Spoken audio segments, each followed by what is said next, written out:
So let's talk about IRS tax form 709. So we are speaking here about gift taxes. So here's the approach I want you to pay attention to. So let's first define what IRS tax form 709 is all about. So this is about gift tax exclusion, okay? And so you are able to pay taxes on any amounts that goes above the annual gift tax exclusion. So when we talk about gift tax, this is actually a tax imposed on the transfer of a property by one individual to another. So where the transfer is made as a gift and not as compensation for goods and services, goods or services. Let's say, so this will be applicable if you give some money or you give an asset to a relative or a friend or a colleague, whatever, okay? So the purpose of this form is actually to provide information to the IRS about gifts that exceed the annual exclusion amounts and to calculate any potential gift tax liability. And the annual exclusion is the amount of money or property that an individual can gift to another person every year without incurring any gift tax liability.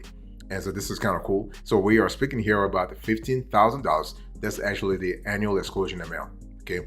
So basically, when we talk about Form 709, this form is also called the U.S. Gift and Generation Skip and Transfer Tax Return.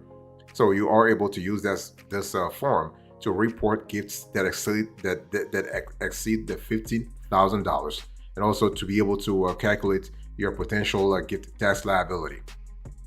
So long story short, it's one of those things where if you are given less than $15,000, you are good to go. You don't have to file this form. But any amount that is above that, you have to actually pay. But remember, when we talk about gift tax basics, the tax is typically paid by the donor, not the recipient. So if you are given if you're giving cash or if you're making a gift to another person, you, the donor, you are required to pay the taxes. Okay. Now the reporting requirements actually they have to revolve around $15,000. Now there is a lifetime exemption. So in addition to the annual exclusion, the gift tax system allows for a lifetime exemption, which is the total amount of taxable gifts an individual can make over their lifetime without owing gift tax. So as of this year, the lifetime exemption was about 11 to $12 million per individual. So this is this is pretty substantial anyway. By the way, boss, welcome back to the show. It's really a pleasure to have you here. Make yourself comfortable. You are going to enjoy today's conversation.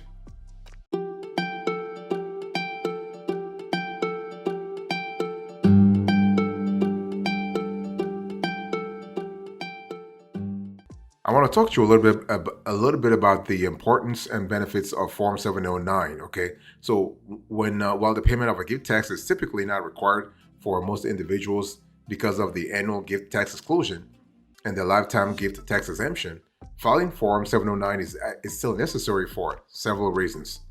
For example, you are able to track gift tax exemption. So basically, the IRS imposes a limit on the total amount of taxable gifts that you can make over your lifetime without incurring gift tax. So by filing this Form 709, you are able to monitor your gift giving activities and ensure that you stay within the limits set by the IRS.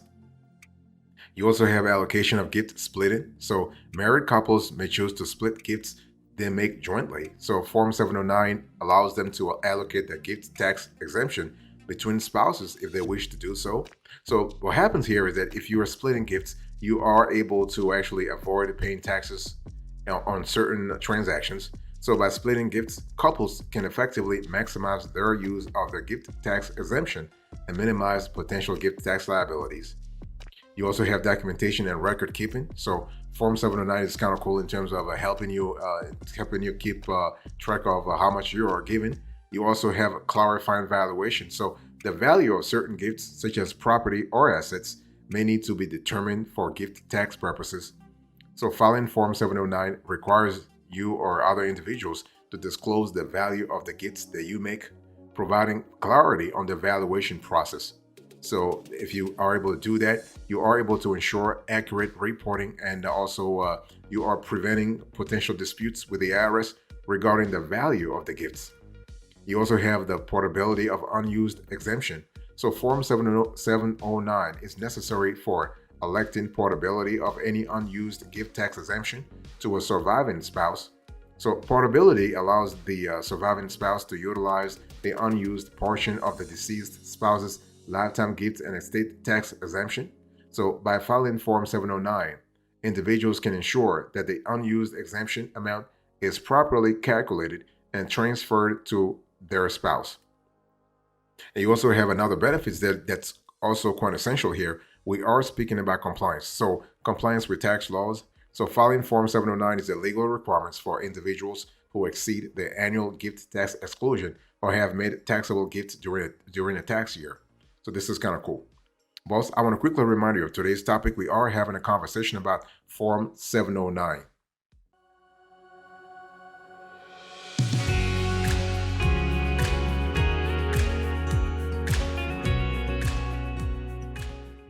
Now let's talk about who must file this Form 709, you or me or anybody else. So the thing is that we're going to put this on the screen, so it's pretty clear to everybody. So the following individuals are generally required to file Form 709.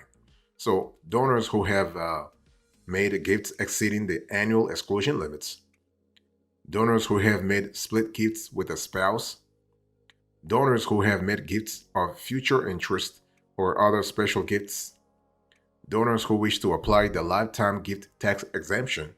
So those are the four categories of donors who actually could qualify, who could be eligible for filing these taxes. So first of all, donors who have made gifts exceeding the annual exclusion limits. So if you have given gifts to any one individual, family member, friends, colleague that total more than the annual exclusion limits for the tax year, you must file a Form 709. This is kind of important for you to have a clear idea, okay? And I'm talking about you having the ability to, like if you and your spouse made a gift splitting this election and you contributed to a gift that is considered made by your spouse under the gift splitting rules, you may need to file Form 709. And so also, if you have made gifts of future interest or other special gifts, like certain gifts such as gifts of future interest, gifts in trust, or gifts with certain conditions or restrictions may require the filing of Form 709. So this is kind of cool. And also, if you are a donor who wish to apply the lifetime gift tax exemption, this could apply to this situation also. And so it's important to really understand that even if you are not required to file Form 709, you may still choose to do so in order to establish the basis of the gifted property and keep a record of your gifts for future reference. And it's always important to have a clear idea about what you qualify for and what you may not qualify for. So you have to see what really works for your situation in all cases. That's really important.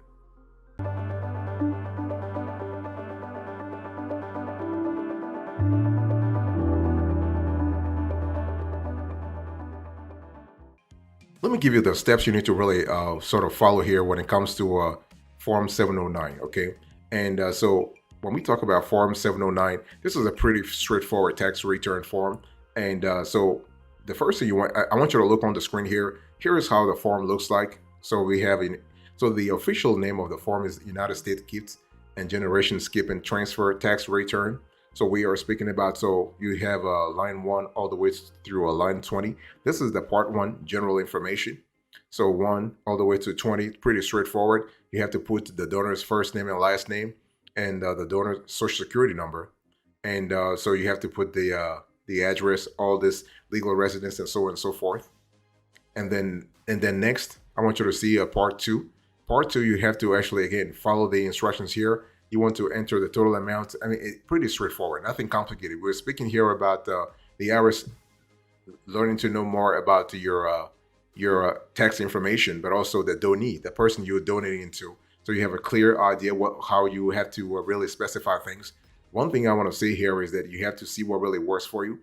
And I want to show you here a Schedule A. So Schedule A here is pretty straightforward in terms of knowing exactly what's really applicable to your situation here. So you can see here, Schedule A is the computation of taxable gifts. So we are speaking about transfers in trust. So basically, you have to see what really applies to your situation here.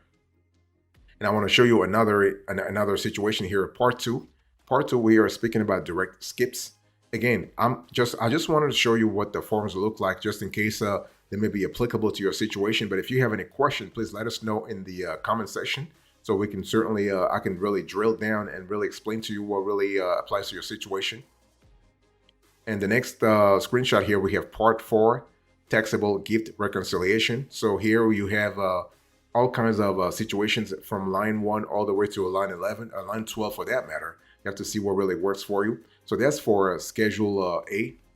And now I want to show you Schedule B. So Schedule B on the screen here, you have gifts from prior periods. So this is one of those things where you have to see what really works for you. So Schedule B is pretty, it actually applies to it could be prior period, prior year, prior quarter. And I want to show you on the screen here of Schedule C. So this is actually relates to if there was a death in the family. So deceased spousal unused exclusion, the DSU amounts and the restored exclusion. This may or may not apply to your situation. And I want to show you also now Schedule D. So this is a computation of generation skipping transfer tax. So here we are talking about all kinds of calculations that apply to your situation. And I want to show you also part 2. So part 2, you have the GST exemption reconciliation section 2631 and 2652. And so here this is part 2.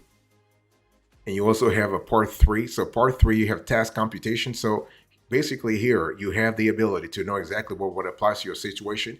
And one thing I want to say here is that you have the ability to see exactly based on your states, because the states also plays an important role in terms of knowing exactly what applies to your situation. But again, any question, let us know in the comment section and we'll certainly get back to you.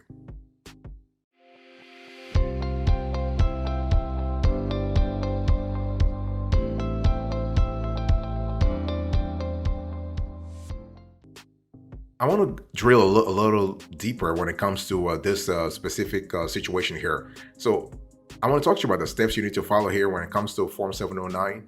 So step 1, you have step 1 all the way through step 9 rather. So step 1, actually, you just want to gather the necessary information. So we are speaking here about first name, last name, and we are speaking about the donor, but also the donee. So we are speaking about the name, social security number, and also the relationship that exists between the donor and the donee, and the description of the gifted property or assets. And also we are speaking about the date of the gifts and also the fair market value of the property that's been gifted. So you have a clear idea how you what kind of situation we're talking about here. And one thing I want to say is that you have to constantly know what applies to your situation here. And so you want to determine whether you need to file. There could be cases where you don't need to file at all, depending on your situation. And one thing you want to make sure is that you want to really see exactly what applies to your situation. And so basically, there are some cases where, like for instance, if you made gifts of future interest or gifts to a trust, you may not have to file at all. Okay, and you want to obtain the necessary form depending on your situation.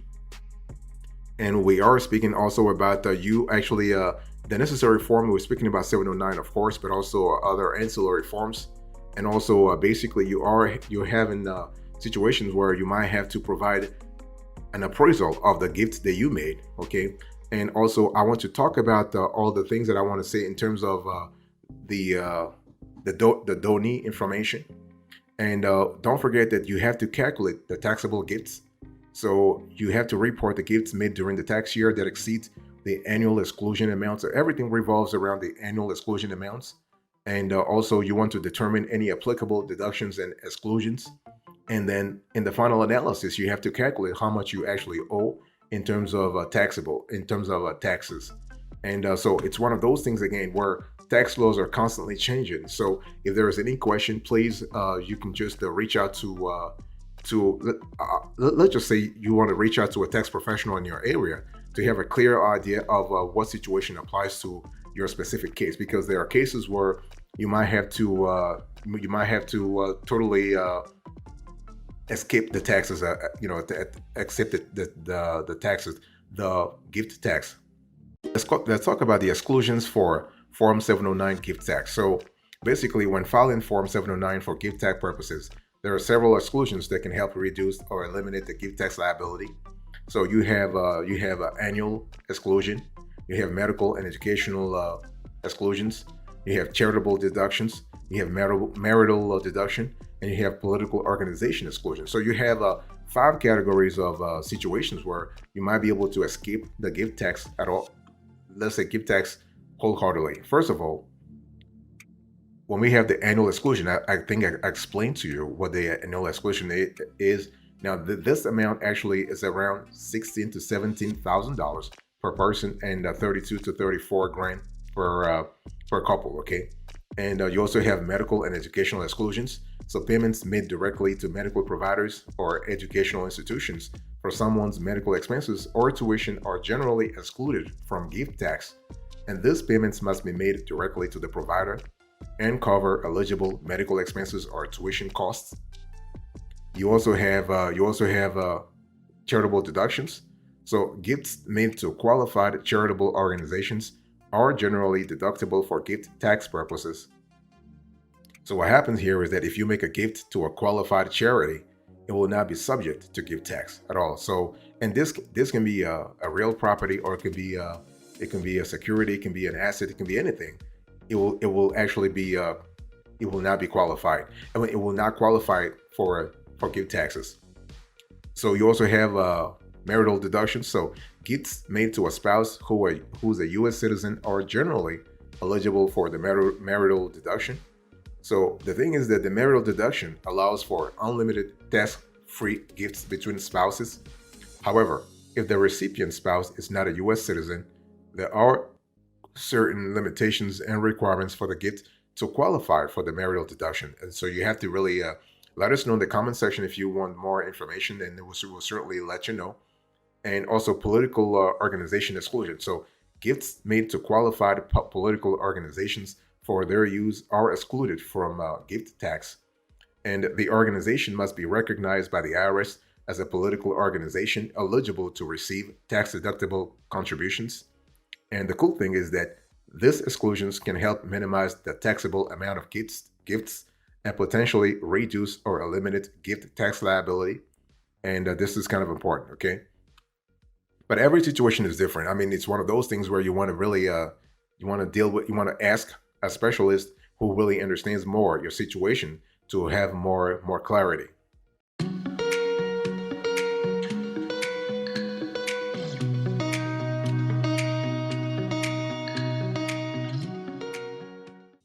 So let's talk about filing deadlines and extensions for Form 709. So when we talk about this Form 709, we are speaking about April 15th, 2020. I mean, 2024, 2025. So it's always around April 15th. And so if you have a fiscal year filing, if you have a calendar year filing, it will be April 15th. If you have fiscal year filing, it actually is the 15th day of the 4th month following the close of your fiscal year. Okay. And so now there are some mistakes you need to avoid while filing Form 709. So we are speaking about failing to file the form itself, incorrect valuation of gifts, and forgetting to actually report joint gifts. There are some cases where you might be actually you might actually expose yourself to penalties and fines if you forget to report joint gifts.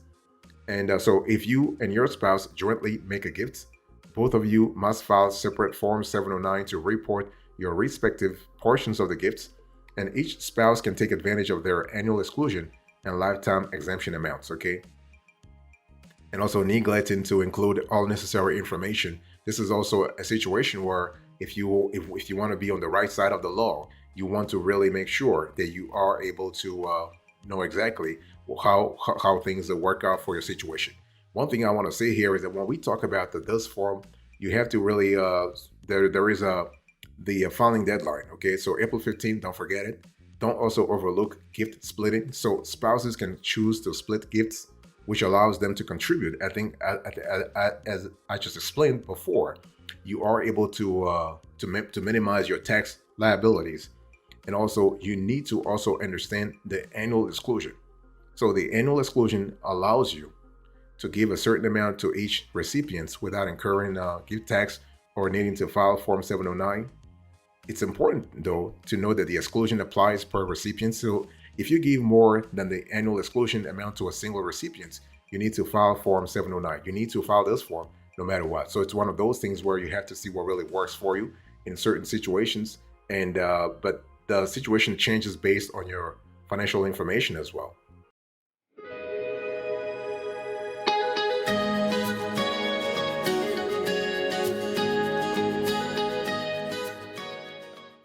Thank you so much for your attention. I really appreciate it. Let's do a quick recap of today's conversation. So, I was talking to you about Form 709. So, I gave you the approach, the steps, and now I'm doing the recap. Thank you so much. God bless you. I'll see you next time. But until then, remember, stay marvelous.